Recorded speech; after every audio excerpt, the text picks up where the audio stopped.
Irmãos, vocês estão bem? Amém. Sufoco, né? Tá sufoco viver no Rio de Janeiro, né? Tá difícil sair, voltar, conviver, testemunhar. Estamos no princípio do princípio das dores. No domingo passado, o pastor falou comigo, e aí ele lembrou-se que hoje pela manhã ele tinha um compromisso com a nossa congregação. Então essa é a razão pela qual vocês viram o pastor na EBD, mas não o viram nesse momento de culto, que ele está no seu compromisso com a nossa congregação. E aí ele perguntou se eu teria esse tempo livre para hoje. Eu fui aprendendo ao longo do tempo que a gente tem que fazer as coisas com foco, né? Então, eu não costumo muito, quando eu vou dar aula, pregar. E eu até disse no Vida e Luz que não me colocaria à disposição para cantar, justamente para não fazer 3 coisas ao mesmo tempo, tudo assim. É chato também os irmãos ficarem, mas só tem uma pessoa e a ideia não é essa, mas na necessidade a gente vai fazendo aquilo que Deus coloca na nossa mão. E aí fiquei a semana toda, entre tantas coisas que eu estava pensando e tantas coisas que eu estou fazendo ao mesmo tempo, e eu tinha que corrigir trabalho de gestão eclesiástica. Esse trimestre, num seminário, eles me deram essa disciplina, e eu pedi aos alunos que eles fizessem um trabalho de pesquisa. Claro que antes eu li todo o Código Civil, li a alteração do Código Civil, e eu pedi aos alunos que eles fizessem um trabalho onde eles precisavam. Aí eu delimitei quais eram os artigos do Código Civil que eu queria, eu delimitei para eles, e para os irmãos que talvez sejam leigos no assunto, o Código Civil brasileiro, do artigo 40 até o artigo 61, ele vai tratar de coisas que são inerentes à atividade da igreja. Os irmãos sabiam? Os irmãos têm conhecimento disso? Os irmãos sabiam que a igreja precisa andar sobre a édice do novo Código Civil? Para que a gente não escute coisas do tipo... E teve até um aluno meu que reproduziu isso na aula. Ah, mas fulano vai fechar a igreja. Eu falei, meu querido, vamos estudar. Quando você estudar, você vai ver que a coisa não funciona muito bem assim, né? A gente está vivendo um momento de inteligência artificial, a gente está vivendo um momento de criação de conteúdos falsos, está vivendo um momento de polarização, onde qualquer coisa que a gente escuta, a gente transmite para o outro como aquilo fosse uma verdade absoluta, e aquilo que nós deveríamos saber, a gente não sabe. E aí, qual foi a minha surpresa? Que o prazo do meu trabalho é para terça-feira agora. Minha aula não é online nesse trimestre, é presencial. Então, eu dou aula até 10 horas da noite na terça-feira, para alunos que estão... A maioria está em conclusão de seminário, e eles precisam fazer essa disciplina. E aí, uma das alunas, ela enviou ontem o trabalho para mim, já antecipadamente, porque ela estava com pressa da resposta, né? E aí eu li cuidadosamente a interpretação do trabalho dela, e eu fui no privado, para cada um que já me entregou, fui no privado e fiz as minhas colocações sobre o trabalho. Eu ainda não achei o aluno que não me surpreendesse positivamente na interpretação do código, e porque eles tinham que ler, interpretar e encaixar a igreja. E eles encaixaram com uma excelência tão grande, eles entenderam.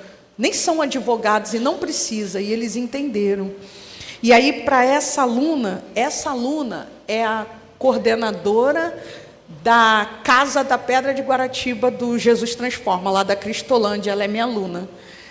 Aí ela falou assim, e no final eu coloquei para cada um assim, eu espero que vocês tenham aprendido com a pesquisa, porque esse é o objetivo da disciplina, que é gestão da igreja. A disciplina vai ensinar como gerir a igreja. E aí eu falei, eu espero que vocês tenham aprendido. E ela virou e falou assim, professora, eu tinha uma ideia muito errada. Eu achava que os estatutos e regimento interno das igrejas eram porque as igrejas queriam fazer. Mas não, né? É lei e a gente precisa andar em conformidade. E mais do que isso, ela mandou essa resposta hoje para mim. Ela, mais do que isso, professora, ela nos dá respaldo. E ela também nos coloca obrigações. Falei assim, então o trabalho cumpriu o seu objetivo. Se eu não quiser dar mais nada daqui até dezembro, só o que eles pesquisaram já dá toda a base da minha disciplina no seminário. Mas ainda tem mais coisas para falar. Mas eu estou falando isso porque essa semana um acontecimento chamou a minha atenção. E até aquele dia eu não tinha nada assim para falar aqui que fosse fruto do meu estudo, da minha pesquisa. Mas eu estou vivendo um momento tão corrido que até o meu alimento do meu espírito está fraco. A gente falou sobre isso hoje no EBD. A luta da carne e do espírito, aquilo que a gente alimenta mais e aquilo que a gente alimenta menos. E essa semana eu não alimentei bem o meu espírito, até aquele momento. E se você anda na rede social, ou se você viu televisão minimamente, você ouviu falar desse acontecimento que não foram os tiroteios no Rio de Janeiro. Essa semana morreu um filósofo, poeta e imortal da Academia Brasileira de Letras, chamado Antônio Cícero. E eu estava numa das redes sociais, no meu trabalho, quando eu comecei a ver o comentário a respeito dessa morte. E os comentários, eles batiam na igreja com uma força tão grande. Eu anotei 2 desses comentários. Eu vou ler para os irmãos a carta de despedida desse filósofo, poeta e imortal. E aí, quando eu terminei de ler, eu senti 3 sensações. A primeira foi tristeza, por ver o quanto bateram na igreja, na religião, na doutrina. O segundo sentimento foi indignação. Eu fiquei bastante indignada. E como educadora, como quem estudou minimamente, aquele desejo grande de responder, mas ao mesmo tempo que eu queria responder, no meu coração se dizia assim, eles não vão entender. Porque a igreja precisa entender antes deles. Eles não vão entender. Seria como lançar pérolas aos porcos. Eles não vão entender. E aí eu me resguardei. E o terceiro sentimento foi a reflexão. E nós hoje vamos ler uma infinidade de textos. E eles são autoexplicativos, mas eu também vou trabalhar com os irmãos. Nós precisamos nos despertar para entender com profundidade o que é a obra que Deus fez. Porque esses comentários e isso que aconteceu é porque as pessoas não têm a visão correta de Deus. E eu percebi que não são só elas, nós também. Nós também não temos. E o que motivou o que nós vamos fazer hoje foi justamente esse acontecimento. Então, quero começar lendo o primeiro comentário. Para vocês entenderem, Antônio Cícero é um poeta, um filósofo, um imortal da Academia Brasileira de Letras, um homem de grande expressão da linguística, da escrita, do pensamento livre, um homem que deixou uma grande obra, quando você pensa em linguística, quando você pensa em filosofia, quando você pensa em poesia. Ele era irmão da cantora Marina Lima. Muitas das músicas que vocês mais velhos aí ouviram antes da sua conversão e que vocês talvez se lembrem hoje, e não cabe aqui a citação, vocês já ouviram, e parte dessas músicas são escritas desse homem. Esse homem sofria de Alzheimer há muito tempo. E esse Alzheimer, para quem é do pensamento, para quem é da escrita, o Alzheimer, conforme ele vai avançando, você sabe que ele vai tirando seu senso de reconhecimento, não só reconhecimento das pessoas, mas ele vai diminuindo a sua capacidade produtiva, a sua capacidade de raciocínio. Eu sei, porque eu vi meu pai passar por isso 4 anos. Vai tirando você... Ele te tira senso de consciência, digamos assim, resumidamente. Pessoas como esse homem são pessoas que não podem perder essa capacidade, porque elas vão se sentindo como alguém que vai se esvairindo. Então, além disso, o Alzheimer, por consequência, vai produzindo questões no seu corpo. Por exemplo, no final, meu pai já não sabia a necessidade de comer, ele não entendia isso, ele não estava nem se alimentando mais.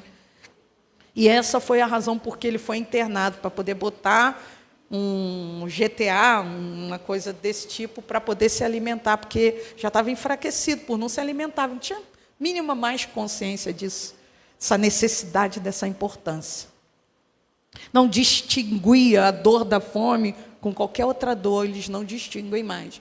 O que estava acontecendo é que esse poeta, ele já estava há algum tempo com essa doença. E como qualquer pessoa que não tem o mínimo de experiência com Deus, porque se dizia, então, desde a sua adolescência, ateu. Então, qual é o compromisso que ele tinha com o entendimento de Deus, com a vontade de Deus? Pessoas como essas, quando vão perdendo o controle racional, elas vão se perdendo, porque ele precisava, mais do que nunca, da mente dele para o seu processo criativo. Então, ele tomou uma decisão, se mudou com o seu marido para a Suíça, na capital Zurique. Na Suíça, as leis daquele país dão ao cidadão, não só daquele país, mas para quem quiser ir lá e se adequar às regras, o direito de sofrer a morte assistida, que nós conhecemos por eutanásia. Esse homem já estava um tempo, e ele fala na sua carta de despedida, com palavras rebuscadas, do seu sofrimento, e de quanto aquilo já não estava mais valendo a pena. Então, ele queria ter esse direito de antecipar a sua partida ou extinguir o seu sofrimento, e a eutanásia era o melhor caminho. E como no Brasil ela não é permitida, principalmente por questões morais, embora o Brasil seja um país laico, ele foi colonizado muito pela religião. Nós temos a própria Bíblia, que tem a sua opinião a respeito da eutanásia. Você não vai ouvir a palavra eutanásia, vou ler lá na Bíblia, eutanásia. Mas se você entende qual é a vontade de Deus com relação à morte, à vida, ao sofrimento, você sabe se a Bíblia é a favor ou se ela é contra. E aí, como se dizia, se pregava ateu, ele decidiu que, assim como ele podia viver, ele podia morrer. E eu vou ler a carta de despedida dele, para vocês entenderem o que é um homem sem Deus, que a gente falou hoje, e alguns comentários. Esse primeiro comentário que eu vou falar agora, ele chamou muito a minha atenção, muito. A pessoa disse assim: a eutanásia de Antônio Cícero me fez refletir sobre a necessidade de uma morte digna. Sempre defendi essa pauta e sempre defenderei. Precisamos viver e morrer com dignidade. A moral cristã nos tirou até isso. Olha o que essa pessoa está dizendo. Ela está atribuindo aos conceitos e às verdades cristãs a ideia de que ela não é livre para escolher se ela morre ou se ela vive. Ela está querendo dizer que, quando ela fala até isso, ela está deixando claro que outras coisas foram tiradas pela moral, pela doutrina e pelo cristianismo. A segunda pessoa diz assim, essa foi mais profunda. Desde quando o cristianismo defendeu a dignidade para alguém? Desde quando que o cristianismo defende dignidade para alguém? E aí ela continua e diz assim, o cristianismo sempre se posicionou em defesa dos piores crimes contra a humanidade. E aí ela discorre. Inquisição. Lembra? Fomos colonizados por católicos. Inquisição. Holocausto. Invasão de Portugal no território brasileiro com escravidão, genocídio da população indígena, ditadura militar e etc.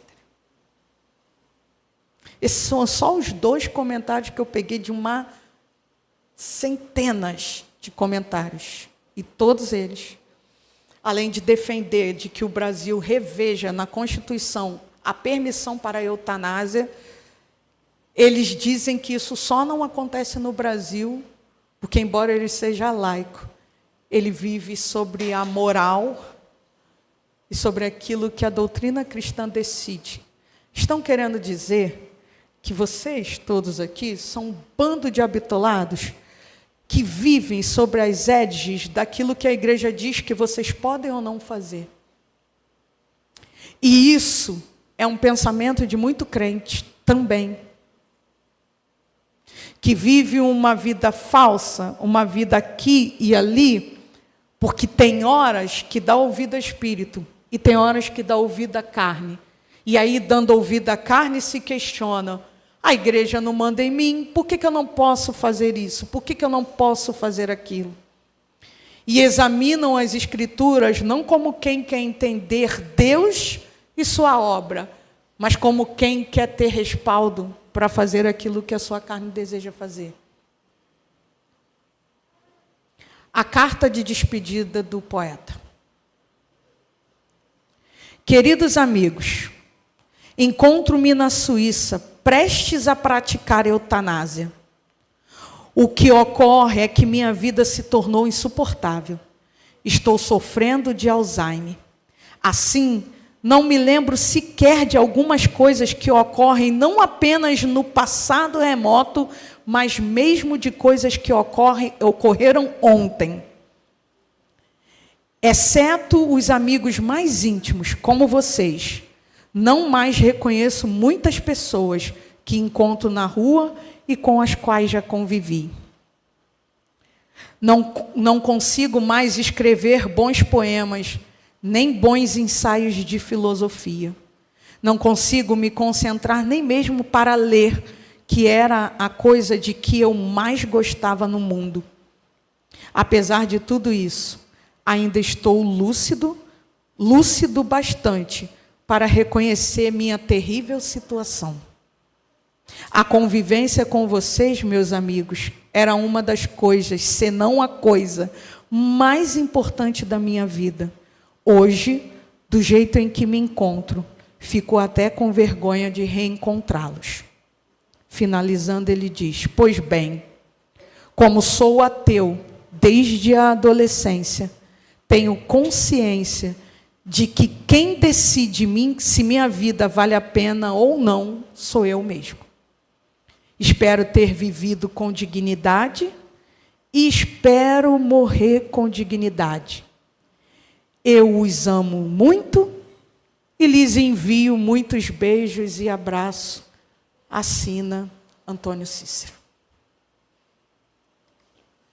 Como sou ateu desde a adolescência, tenho então o direito, o poder de decidir se vivo ou se morro.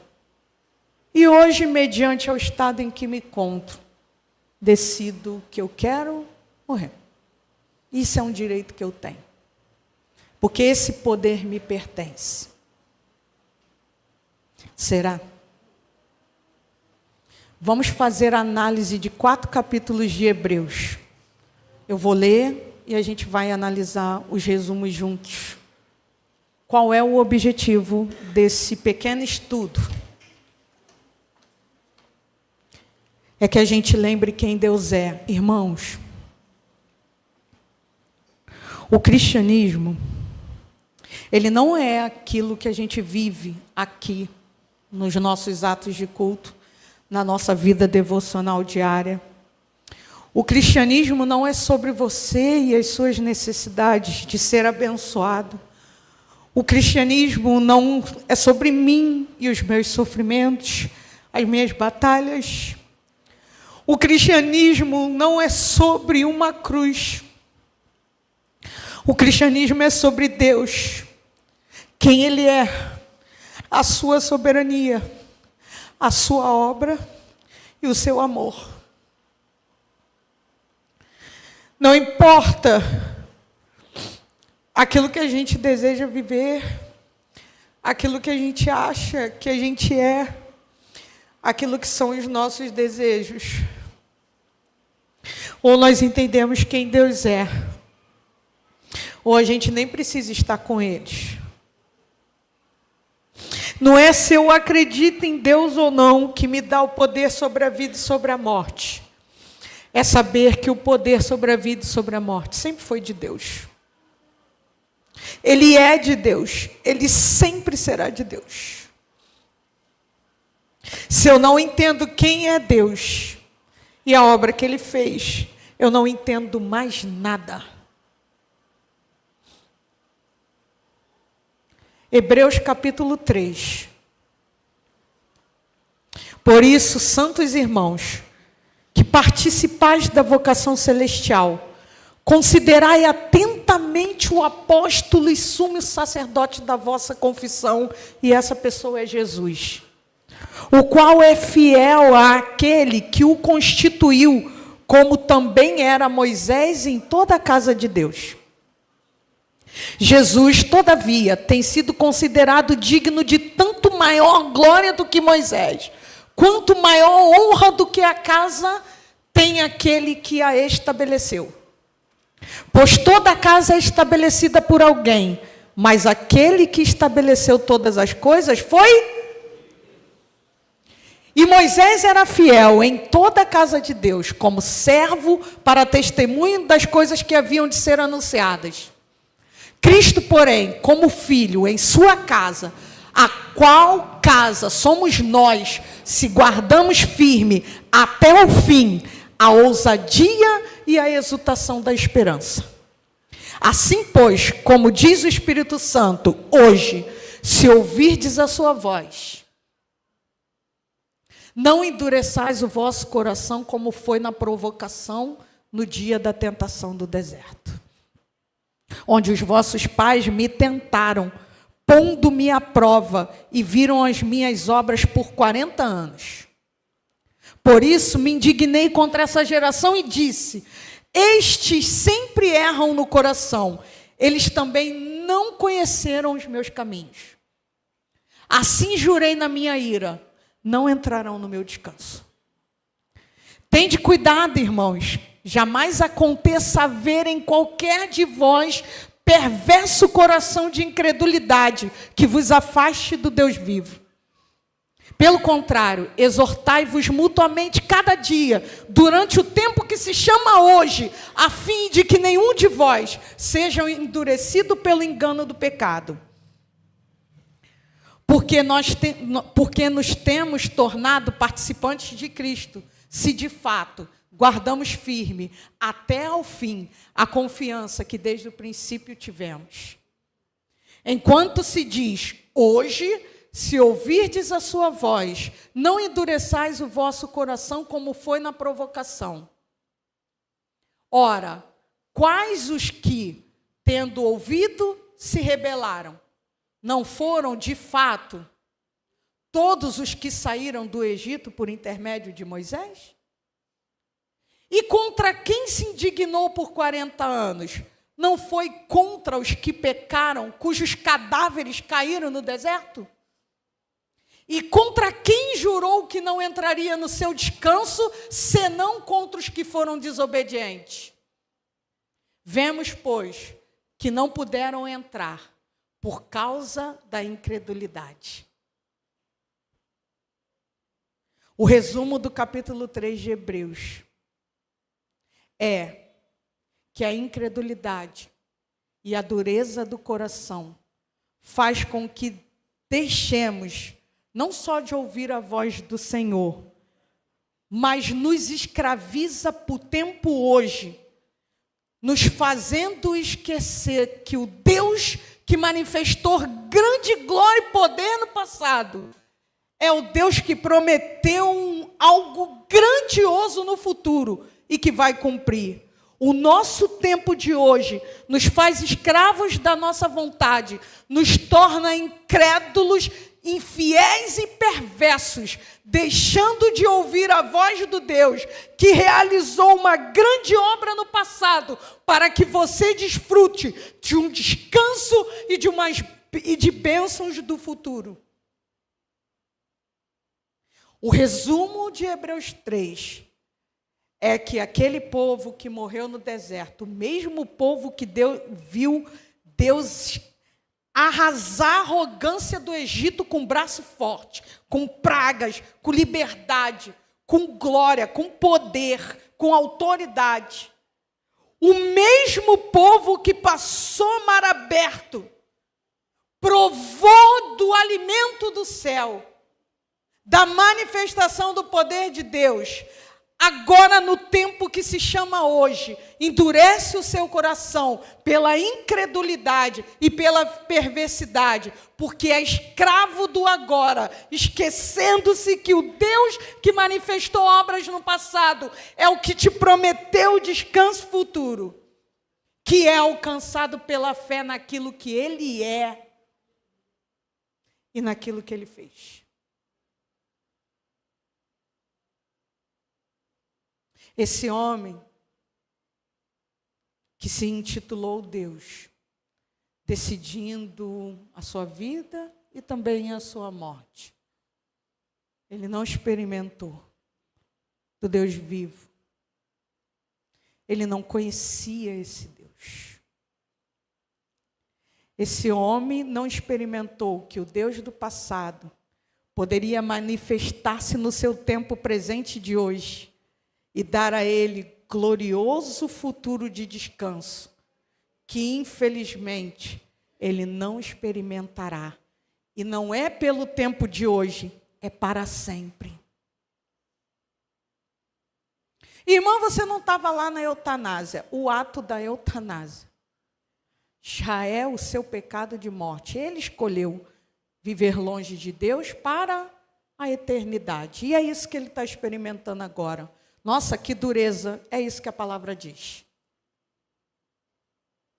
Mas porque somos escravos do tempo do hoje, hoje Deus não está fazendo, hoje Deus não isso, hoje Deus não aquilo. Eu queria para hoje, não queria para ontem, não queria para amanhã. Aquilo que o irmão Edson disse aqui, parece um apelo estranho, sou apelativo, né? Um negócio assim, nossa, que coisa azarenta. O irmão está desejando a nossa morte. O pastor fala isso aqui também direto. Irmão, tu não sabe o tempo de amanhã. Literalmente, irmãos, o que aconteceu no Rio de Janeiro hoje, prova. Essa semana prova. Camarada botou um refrigerante, um pão com mortadela, para compartilhar com seus amigos do trabalho. Mas não chegou ele, não chegou o pão e não chegou a mortadela.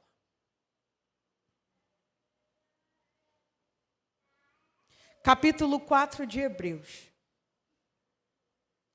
Isso já é a mensagem, tá, irmão? Não fico esperando uma mensagem, não. Vamos ler juntos. O texto é explicativo.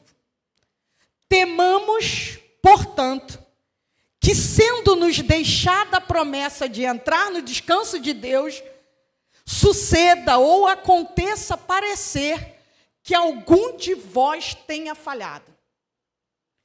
Porque também a nós foram anunciadas boas novas, como se deu com o povo lá de trás. Ele está falando dos israelitas. Mas a palavra que ouviram não lhes aproveitou, visto não ter sido acompanhada pela fé naqueles que a ouviram, ou na fé daqueles que a ouviram. Nós, porém, que cremos, entramos no descanso, conforme Deus tem dito. Assim jurei na minha ira, não entrarão no meu descanso, embora, certamente, as obras estivessem concluídas desde a fundação do mundo. Porque em certo lugar assim disse, no tocante ao 7º dia, e descansou Deus no 7º dia de todas as obras que fizera.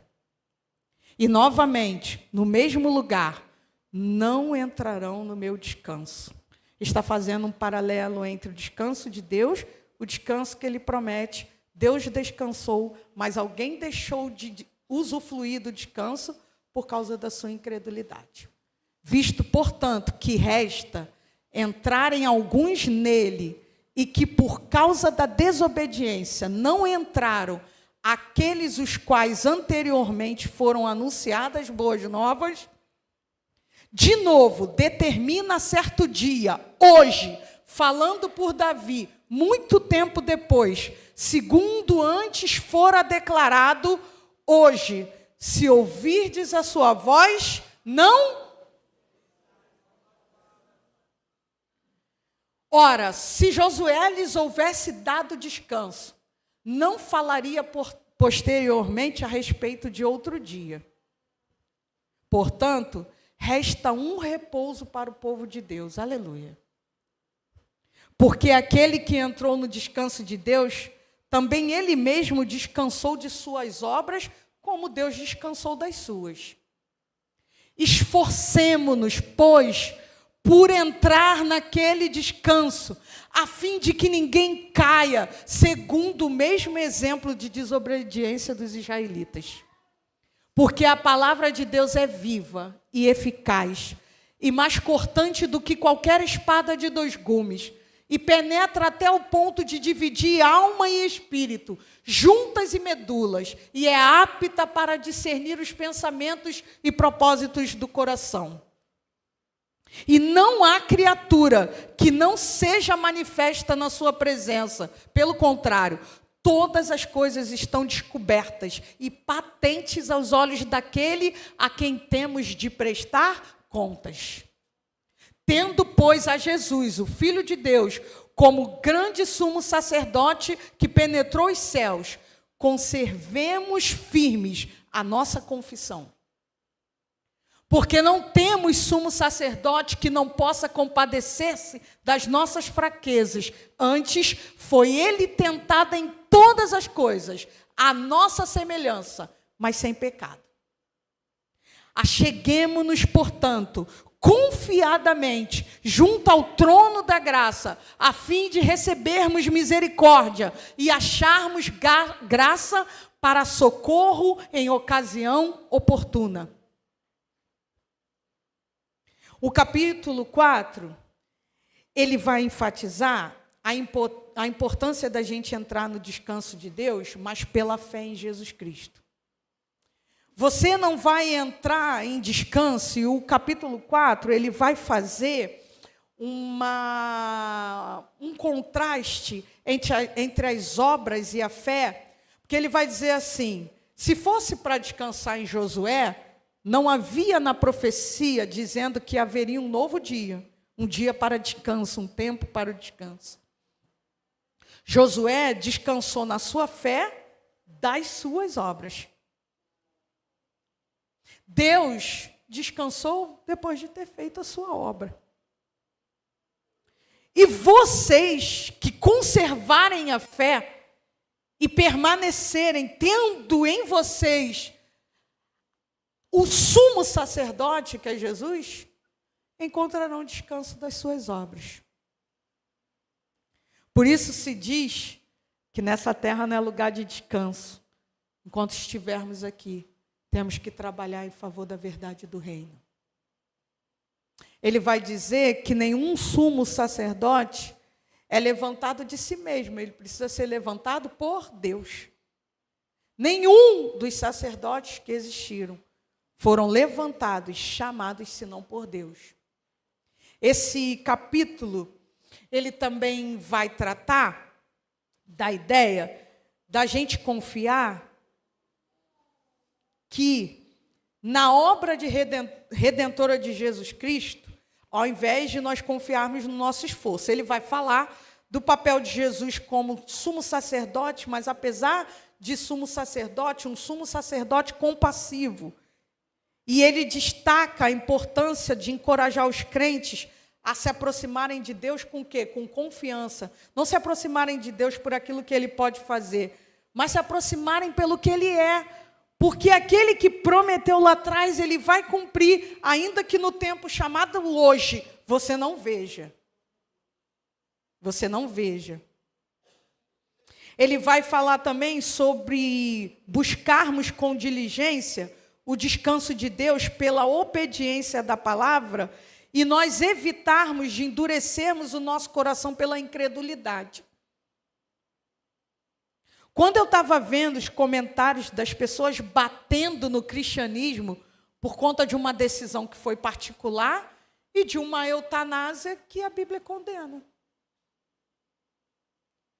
Aí começaram vários relatos assim, eu tenho minha avó tem 90 anos, está sofrendo de Alzheimer há anos, está acamada, está lá, por que ela não tem direito a uma morte digna? O que é morte digna, irmãos?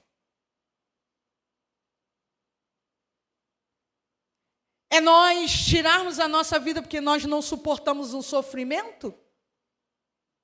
Deixa eu te dizer, esse sofrimento é causado pelo pecado. O pecado corrompeu de uma maneira tão destrutiva, eu estava falando para o pastor Pedro, que tão profunda quanto as obras de Deus são as obras do pecado. Porque o pecado, ele destruiu por completo a imagem original de Deus em nós.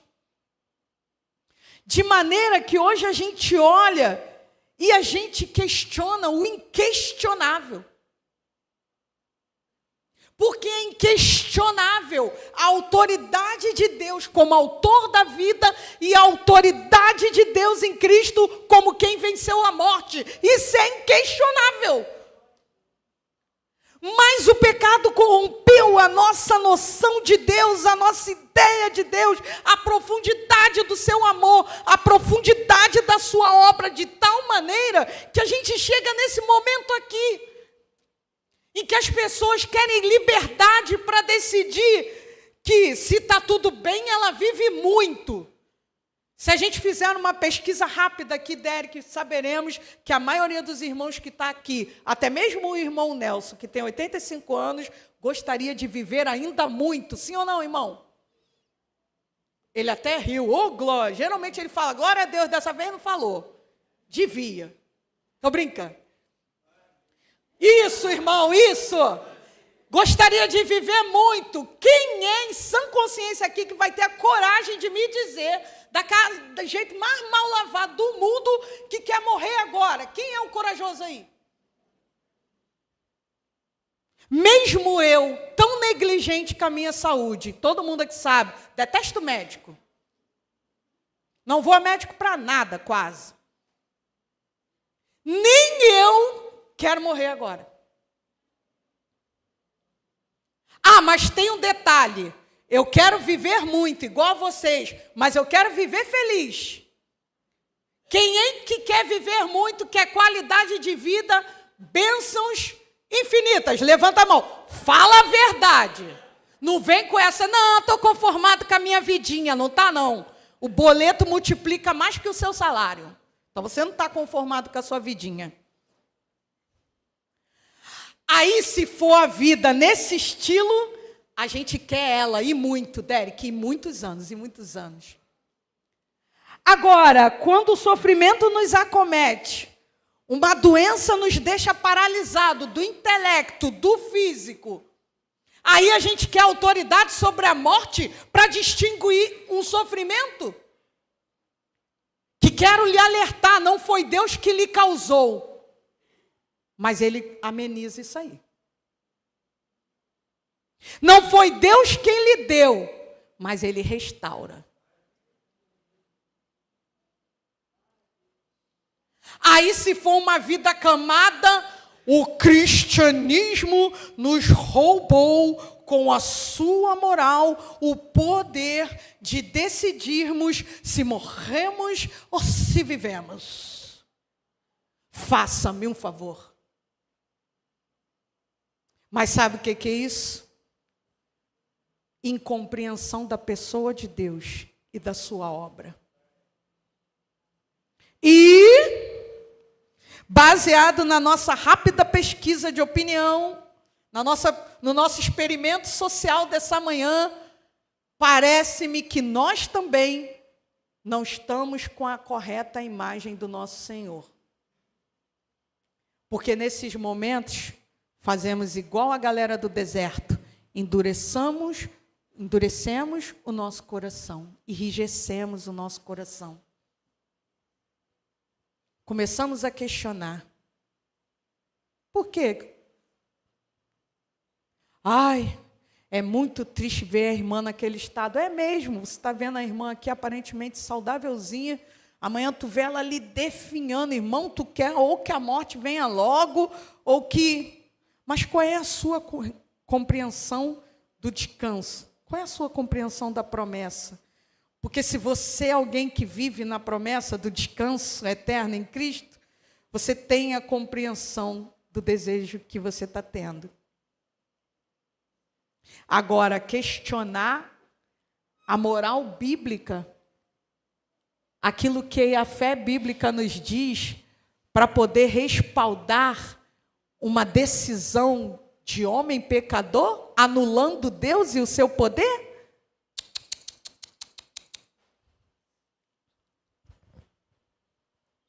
A eutanásia não é de Deus. Sofra o que sofrer, quem decide sobre morte e vida é o Senhor. Aquele que quiser decidir o seu futuro é aquele que se esqueceu do Deus do passado e esqueceu-se que esse mesmo Deus do passado lhe fez uma promessa de um futuro eterno, um futuro brilhante, um futuro de vida. E tudo isso porque você e eu somos escravos do tempo do hoje. Somos escravos do que queremos agora. Se esse cara não tivesse Alzheimer e se ele não tivesse definhando, eu duvido que ele ia à Suíça para fazer eutanásia. Faz eutanásia quando você está bem. Vai lá, pode ir lá na Suíça. Ó, quando tu tiver com um carrão, casado com a mulher dos teus sonhos, com a formação que vai te dar o salário que você desejou, vá até a Suíça. Lá pode fazer eutanásia. E faça a eutanásia. Por que você não quer morrer feliz? Por que você não quer morrer no tempo da bênção? Você quer morrer no tempo do sofrimento? Esse sofrimento foi causado por nós. E sabe qual foi a maior corrupção do homem no Éden? Foi a ideia de querer ser igual a Deus. Que é incapaz de reconhecer que não pode ser igual. O que corrompeu Eva não foi a maçã, o seu gosto, mas foi o resultado do que ela alcançaria. O que a serpente disse? Sabe por que ele disse que você ia comer e morrer? Porque ele sabe que quando você comer, você será semelhante a ele. Sabe qual é o desejo mais comezinho do nosso coração? É ser Deus por um dia. É ser Deus com todos os atributos. Mas a gente esquece que esse Deus se fez homem, experimentou cada sofrimento de homem para aperfeiçoar essa obra em nós. Jesus não veio nessa terra como Deus, veio como homem. Sentiu fome, sentiu sede, chorou. Suplicou com lágrimas, com orações, sentiu dor, precisou de descanso. Ele sabe exatamente o que você passa, o que você sente. Você teve as suas mãos furadas, os seus pés esticados com cravos. Você teve cravos enfiados sobre a sua cabeça. Você sangrou interna e externamente. Você recebeu chicotadas e açoites. Você carregou um madeiro com aquele peso, com o seu corpo todo mutilado. Não despreze a humanidade de Jesus. Essa obra foi aperfeiçoada não pelo seu ser divino, mas pelo seu ser homem. O menino homem esteve aqui, habitou entre nós. E o que ele te dá, e o que ele faz com que você suporte passar, foi tudo que ele próprio passou para aperfeiçoar a obra da salvação de Deus na minha e na sua vida. Capítulo 5. Sejam fortes.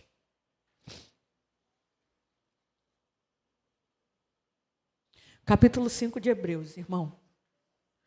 Porque todo sumo sacerdote, sendo tomado dentre os homens, é constituído nas coisas concernentes a Deus, a favor dos homens, para oferecer tanto dons como sacrifício pelos pecados. E é capaz de condoer-se dos ignorantes e dos que erram, pois também ele mesmo está rodeado de fraquezas. E por esta razão deve oferecer sacrifício pelos pecados, tanto do povo como de si. Ninguém, pois, toma esta honra para si mesmo, senão quando chamado por Deus, como aconteceu com Arão e como aconteceu com Jesus. Assim também, Cristo a si mesmo não se glorificou para se tornar sumo sacerdote, mas o glorificou aquele que lhe disse: Tu és meu filho e hoje te gerei. Como em outro lugar também diz: Tu és sacerdote para sempre, segundo a ordem de Melquisedeque. Ele, Jesus, nos dias da sua carne, tendo oferecido com forte clamor e lágrimas,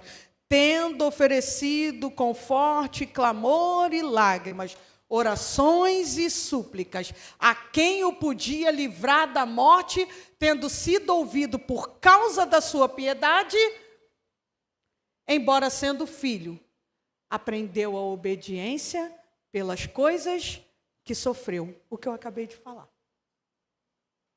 O capítulo 5 vai apresentar Jesus como o sumo sacerdote. Vamos voltar lá na ideia da instituição do sacerdote.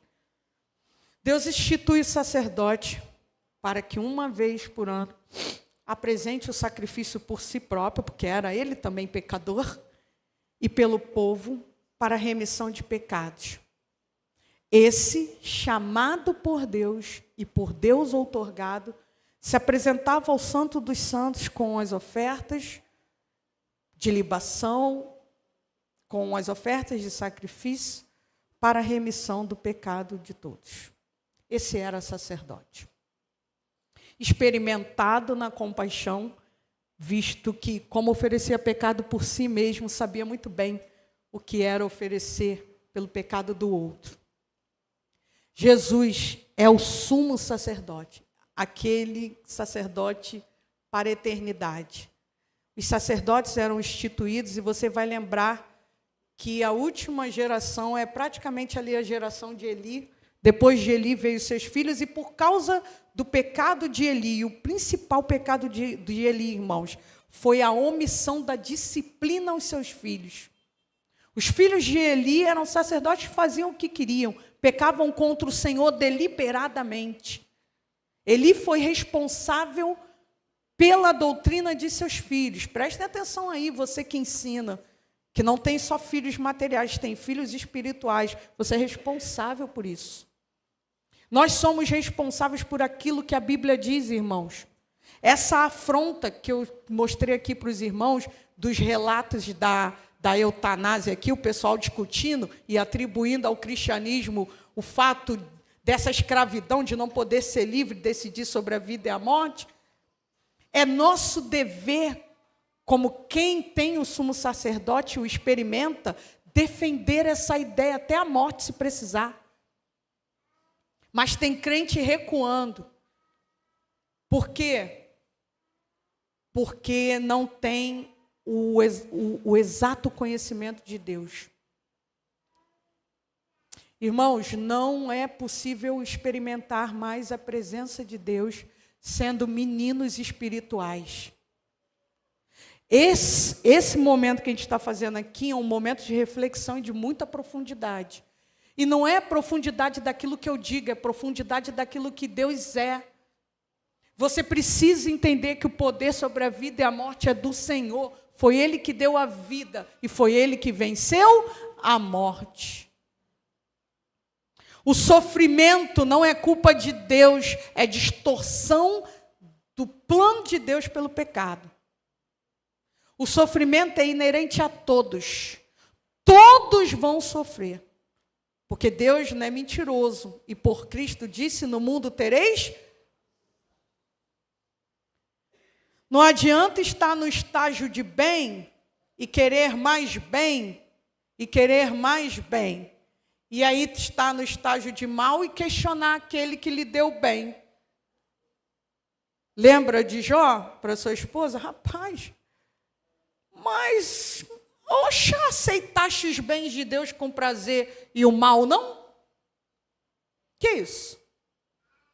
Porque quando estamos muito bem, louvado seja, igual cantamos lindamente aqui acompanhando o playback, santo, exaltado santo, grandioso santo, e santo, e santo. E aí quando a coisa... não santo? Coração endurecido, enrijecido, questionando, perguntando, querendo voltar à ideia original corrompida, querendo ser Deus por um dia, por um tempo, por um momento. Queria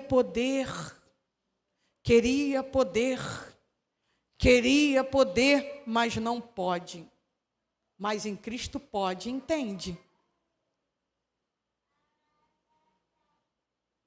Entende Paulo dizer, depois de muito sofrimento e de experimentar bênção e sofrimento, tudo junto, ausência e escassez, abundância, tudo junto. Entende Paulo quando ele agora abre a boca com maturidade e diz, posso todas as coisas naquele que me fortalece. Mas não é posso todas as coisas naquele que me fortalece, como quem afronta, como quem diz para a vida assim, eu não preciso passar por isso, eu não vou passar por isso, isso não é para mim, porque eu posso, não pode nada, nunca pôde. Quem pode é o Senhor, se quiser. Então a nossa caminhada deve ser, se o Senhor quiser, eu posso. Se o Senhor quiser, será. Se o Senhor quiser, é assim. Se definhando ou crescendo, sempre será o Senhor. Meninos de leitinho não provarão do descanso. Irmãos, nós não podemos viver o restante das nossas vidas e caminhada vivendo de leitinho, precisando daquilo que o pastor entrega, precisando daquilo que o ministro do seu ministério entrega, precisando daquilo que o educador entrega. Vocês precisam ser grandes. Nasceram do ventre da mãe, não estão do mesmo tamanho, cresceram, evoluíram, amadureceram. A experiência com Deus é igual. Como eu poderia questionar com profundidade para meninos espirituais? Lembra que eu falei que um dos sentimentos era a indignação e que eu queria responder com conhecimento da palavra? Eu ia falar em vão. Que o texto acabou de dizer que o sumo sacerdote se compadecia daquele que era ignorante e errante. Ele erra pela ignorância. Na manhã desse dia, Deus não está falando com Antônio Cícero, já se foi, está eternamente longe do Senhor. Ele não está falando com a minha irmã que está lá, em casa, dormindo, em candomblessista, ele está falando comigo e com você. Vocês não podem mais se alimentar com leite, não são mais crianças. Hoje à noite teremos congresso de crianças, e nem aquelas crianças em Cristo são mais crianças. Vocês vão ver elas fazerem de tudo aqui, porque não são mais crianças. São crianças, mas não são crianças mais para Cristo. Elas já sabem exatamente o que elas vão fazer aqui, para quem vão fazer. E elas vão fazer porque elas reconhecem para quem vão fazer. Agora nós, os adultos, precisamos o tempo todo. Não dá mais para tratar a Igreja Batista do Parque Sueli com leitinho. Já passamos dessa fase. É alimento sólido, você tem dente. Não dá mais para viver sem entender a obra de Deus e Deus. Porque como você vai questionar o que está acontecendo aí fora? Então o nego vai falar o que quer e a nossa fé vai balançar. A eutanásia no Brasil não é permitida por culpa do cristianismo, da moralidade do cristianismo. É esse o pensamento das pessoas. Para encerrar, eu preciso te dizer uma coisa a respeito da palavra. A palavra de Deus, ela vai provocar duas reações inevitáveis. Ou a obediência convicta, ou a rejeição pela desobediência. A palavra de Deus provoca duas ações inevitáveis na vida de qualquer pessoa, seja as que estão aqui ou as que estão de fora. Ou uma obediência convicta pela fé, ou uma rejeição por desobediência. Ou obedecemos ou não obedecemos. Ou conhecemos esse Deus ou não conhecemos esse Deus. O que Cristo fez por você? As pessoas vão perguntar lá fora. Morreu por mim só? É só isso que você sabe dizer sobre Cristo para as pessoas? Precisamos conhecer Deus com profundidade. E isso se dá pelo relacionamento. Irmãos, não alimente o seu relacionamento com Deus por aquilo que o pastor, a educadora, o ministro da sua igreja pode produzir, porque essa galera vai falhar em algum momento com você. Você não precisa me conhecer, você não precisa conhecer o seu pastor, você precisa conhecer Deus. Como você conhece Deus? Através de mim? Não. Sabe como é que Jesus foi aprovado como sumo sacerdote? E o único capacitado para fazer toda a obra que realizou? O texto mostrou ali. Por causa do seu clamor com lágrimas, orações e súplicas. Não era um divino homem que estava aqui. Era um homem que, por 33 anos, abriu mão de uma divindade para ser completamente homem e provar para a gente que era possível experimentar com plenitude o Deus da promessa. Eutanásia não é de Deus. Viver a vida toda se alimentando de leitinho não é recomendável pela palavra. O autor aos Hebreus, no capítulo 5, ele vai dizer assim, rapaz, o que me enlouquece é que eu preciso que vocês cresçam em maturidade espiritual, mas eu não consigo. Porque quando eu dou angu, vocês não são capazes nem de discernir esse alimento pastoso. Eu tenho que voltar com leite, só que você não tem mais idade para o leite. A sua idade é do alimento pastoso para o sólido.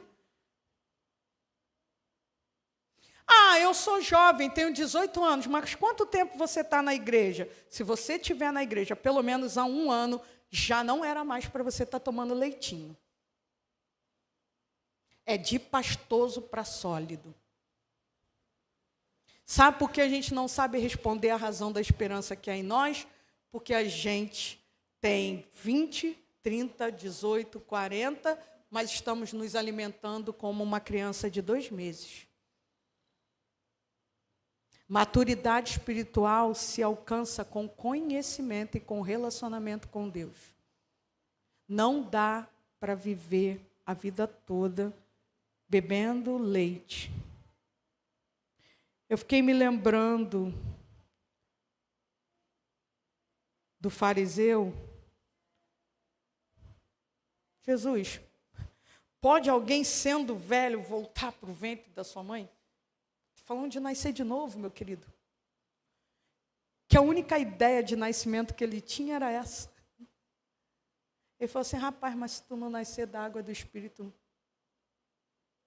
Então, vejam, irmãos, se a gente não pode voltar para o ventre da mãe sendo grande, a gente não pode mais tomar leite no peitinho da mamãe. Você vai no peitinho da sua mãe, Derek, tomar leite?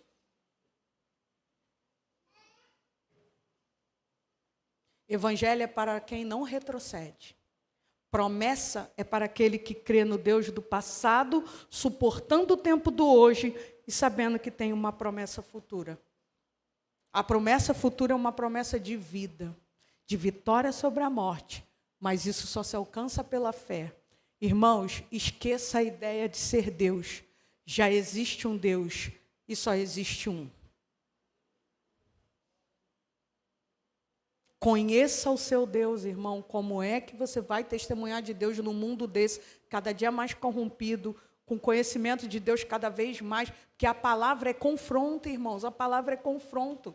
Acabei de dizer, a palavra produz 2 ações inevitáveis. Ou você vai obedecê-la, ou você vai desobedecê-la.